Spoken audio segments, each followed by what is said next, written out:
Donald Trump is going to bring a new economic strategy to US politics. People are calling it Trumponomics. But what does it stand for and how will markets take it? Peter Dixon joins us now. He's global equities economist at Commerzbank. Peter, welcome. What is Trumponomics? Well, in a way, we're going to have to wait and see over the course of the next few years. But I mean, as far as we can tell right now, it seems to be a policy which envisages a much bigger role for governments. So if you like, it's an old-fashioned fiscal pump priming, which of course will have implications for monetary policy. But I think we'll have to see what the fiscal side looks like first, and then we'll see exactly what it means for monetary policy. One of the most immediate effects has been a rise in yields and a steepening of the yield curve. What does this mean, and how should we interpret that? Well, I think we'd interpret it initially as reflecting the fact that the markets are concerned about the huge potential splurge in activity which Mr. Trump has promised from the federal government side. And of course, if you actually look at the figures which have been bandied around, it suggests that over the course of the next couple of years you'll see a pickup in growth, but in the longer term you'll see a far bigger pickup in the deficit and debt, which of course is bad news for government bond markets, technically. So at the moment that's where we seem to be heading. I think markets are just looking forward to assess what the potential downsides of Trumponomics might be. What about interest rates and the Fed? Monetary policy and fiscal policy usually stand very separated. Is there going to have to be more connectivity between the two? Well, I think over the course of the last, 7 or 8 years, we've seen monetary policy do all of the heavy lifting for governments. And now, of course, potentially Trumponomics, both in the US and maybe as a signal for the rest of the world, suggest that fiscal policy may be coming back onto the agenda.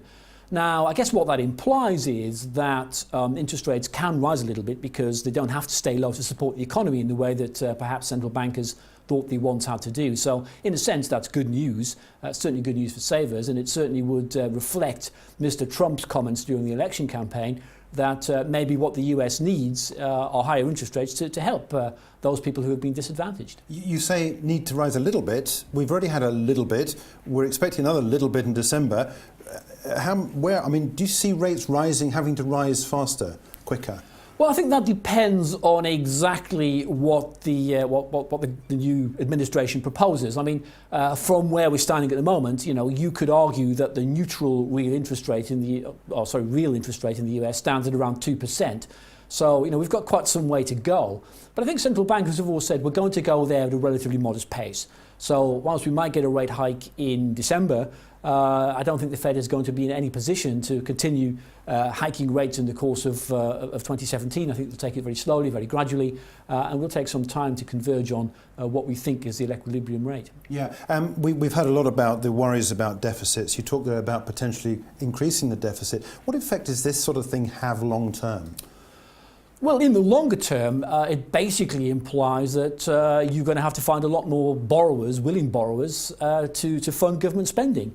And of course, what's interesting in the United States over the course of recent years is that the Chinese have been one of the biggest buyers of treasuries. And of course, Mr. Trump's comments over the course of recent months have suggested he's not very keen on a significant amount of Chinese involvement in the US. So there's going to be some tension there, I think. But generally, it does mean higher interest rates. It does mean, if you like, a return to the financial normality that we experienced prior to the crash of 2008. You mentioned higher interest rates, you mentioned China. How about other emerging markets? How are they going to cope with higher interest rates? Well, there are two things here, of course, with regard to emerging markets. One is the impact of higher interest rates, which of course will mean that it becomes more attractive to invest in the dollar, which will probably put downward pressure on some of the emerging market currencies. And of course the other one is the extent to which Mr. Trump will engage in some form of protectionist measures. And to the extent that Asian emerging markets in particular have been great beneficiaries of globalization, that could put further obstacles in their way. Let's take a look at some other areas, such as banks, for example. Higher yields on the bond curve. What effect does that have? We've seen bank stock prices rise recently since the announcement for Trump. Why, and are we going to see more of that? Well, I think it reflects the fact that low interest rates have been hurting banks for a very long time. We've got a low and very flat yield curve.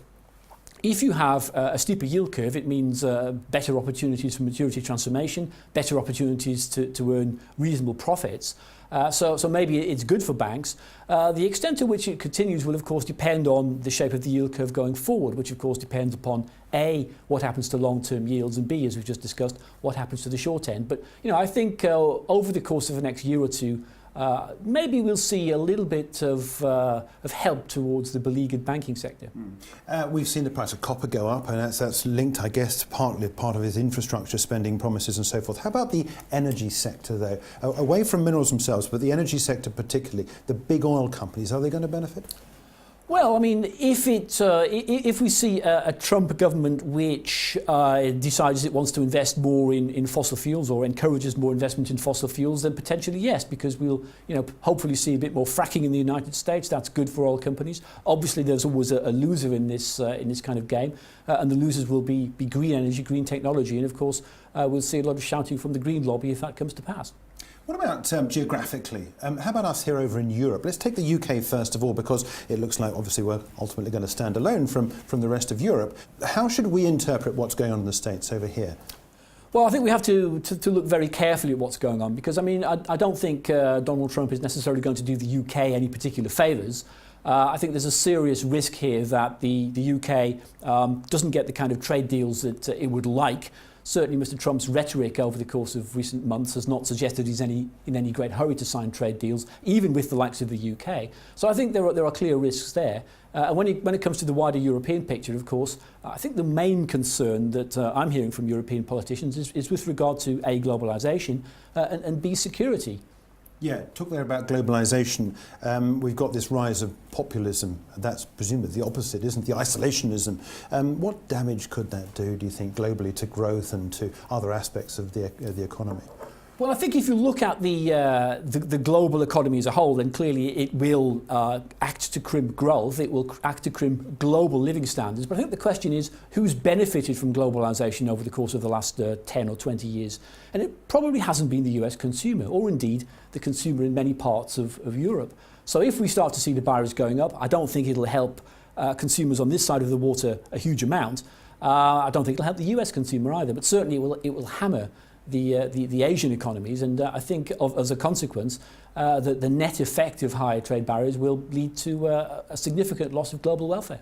Okay, all right, Peter, thanks indeed. Very interesting. Peter Dixon there with his view of Trumponomics and what it means to us here on this side of the Atlantic and to other areas around the world. And of course, we await to see further appointments from Donald Trump as he continues to populate his government, which comes into effect in mid-January.